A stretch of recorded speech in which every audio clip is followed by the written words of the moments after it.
হাঁহি হাঁহি কংগ্ৰেছ ত্যাগ কৰিলে ববিতা শৰ্মাই জ্যেষ্ঠ নেত্ৰীৰ কংগ্ৰেছ ত্যাগক লৈ সৰ্বত্ৰে চৰ্চা পঞ্চায়ত নিৰ্বাচনৰ অভিযোগৰ প্ৰতিবেদন আৰু ববিতা শৰ্মাৰ পদত্যাগৰ কানেকশ্যন কি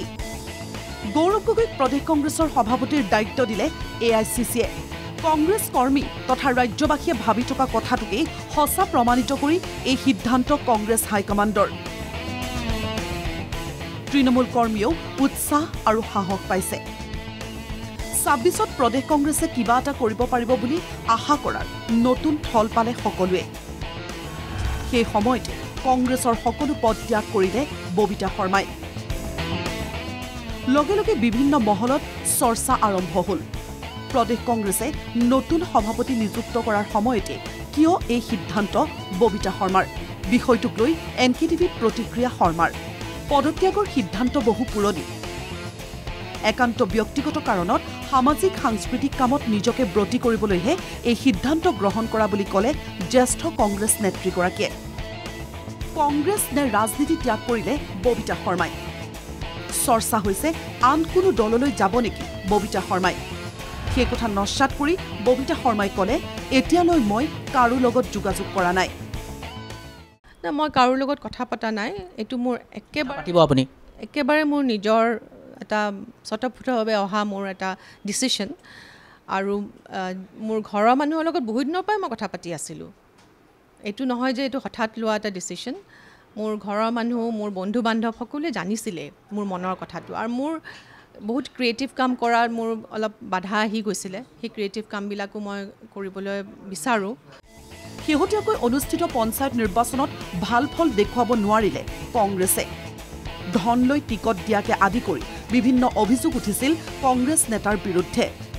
হাইকমাণ্ডৰ কঠোৰতাৰ পাছত পঞ্চায়তত পৰাজয়ৰ কাৰণ বিচাৰি গঠন কৰা হৈছিল কমিটি জ্যেষ্ঠ নেতা প্ৰদেশ কংগ্ৰেছৰ প্ৰাক্তন সভাপতি প্ৰাক্তন সাংসদ পৱন সিং ঘাটোৱাৰৰ নেতৃত্বত গঠন হোৱা কমিটিৰ সদস্য আছিল ববিতা শৰ্মা প্ৰতিবেদন সাজু প্ৰতিবেদন প্ৰেৰণ কৰা হৈছে কংগ্ৰেছৰ জ্যেষ্ঠ নেতালৈ সেই প্ৰতিবেদন বন্ধ খামত থাকিব নালাগে ক'লে ববিতা শৰ্মাই শুভেচ্ছা গৌৰৱলৈ যে আমি এটা পঞ্চায়তৰ প্ৰতিবেদন দাখিল কৰিব লাগে পঞ্চায়তৰ প্ৰতিবেদনখন হৈছে ইম্পৰ্টেণ্ট প্ৰতিবেদন আৰু সেই প্ৰতিবেদনৰ দায়িত্ব যেহেতু দিয়া হৈছিলে আমাৰ পৱন সিং ঘাটোৱাৰ ডাঙৰীয়া চেয়াৰমেনশ্বিপত আৰু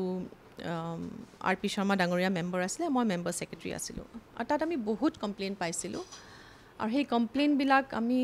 বহুত চালি জাৰি চালোঁ খুব ডিটেইলত আমি চাইছিলোঁ চোৱাৰ পিছত আমি দেখিছিলোঁ ষ্টাডি কৰি কিছুমান গাফিলতি আছে দলত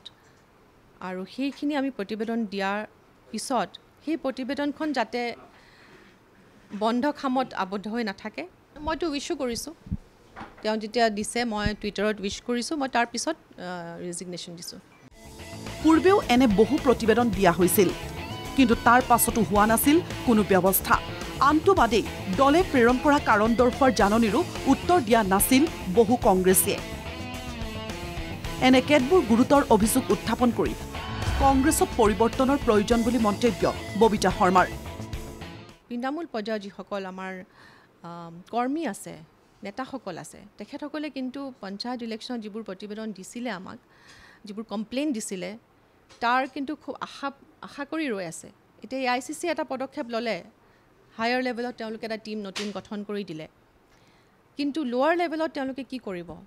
সেইটো এটা ৰোড মেপ তৈয়াৰ কৰিব লাগিব আৰু সেই ৰোড মেপটো আমাৰ যিখন আমি যিবিলাক চেঞ্জেছ বিচাৰিছোঁ তাত দিয়া আছে ববিতা শৰ্মা আছিল কংগ্ৰেছৰ সক্ৰিয় শক্তিশালী নেত্ৰী ২৬ৰ পূৰ্বে গৌৰৱ গগৈক সভাপতিৰ দায়িত্ব দিয়াৰ দিনাই ববিতা শৰ্মাৰ পদত্যাগৰ সিদ্ধান্তই স্বাভাৱিকতেই বিভিন্ন মহলত প্ৰতিক্ৰিয়াৰ সৃষ্টি কৰিছে ইয়াৰ পাছত কংগ্ৰেছৰ প্ৰতিক্ৰিয়া কেনে হয় কেনে পৰিৱৰ্তন হয় জ্যেষ্ঠ নেত্ৰীগৰাকীৰ ৰাজনৈতিক জীৱনৰ সেয়া হ'ব লক্ষণীয় তাতোকৈ গুৰুত্বপূৰ্ণ পঞ্চায়ত নিৰ্বাচনক লৈ দাখিল হোৱা সেই প্ৰতিবেদন যি প্ৰতিবেদন বন্ধ খামত থাকি যোৱাটো ববিতা শৰ্মাই বিচৰা নাই